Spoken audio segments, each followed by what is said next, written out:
Dobrodošli. To je moja knjižnica. Kar kul, a ne? Ja. Danes bom govoril o mojih najljubših knjigah. Jaz sem zelo zvest oboževalec knjig. Prebral sem tretjino Harry Potterja. Začel bom z knjigo Stereogrami.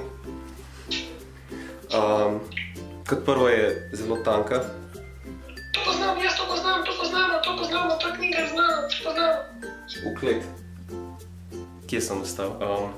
Ta knjiga, bom čisto iskren, ni dobra.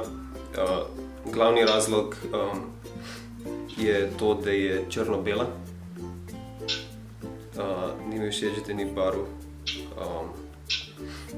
Ni tudi nobenih slik. No, v bistvu so, samo so črno-bele. To je moja kritika knjige Stereogrami avtorja. Naslednja knjiga, o kateri bi govoril, je Alan Ford. Prva stvar, ki jo opazim pri Alanu Fordu, so barve. No, notri ni barv. So pa zunaj, to je plus. Alan Ford bi 4 od 10. Govoril bom še o 2 knjigah. Naslednja je moja najljubša. In to je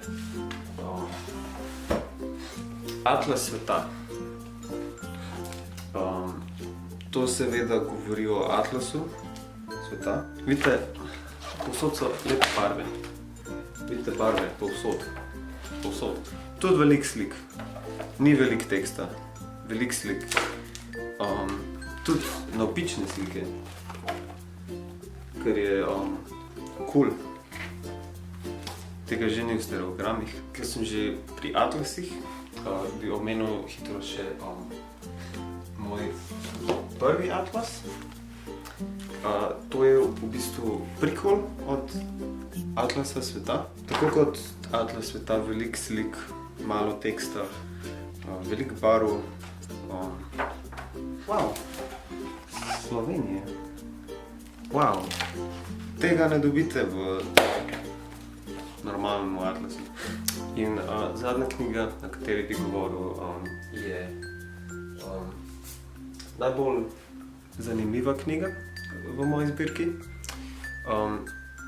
Kot prvo je v nemščini. Ne vem, če vidite. Nemščina je grd jezik. Sorry. V bistvu ni nič teksta.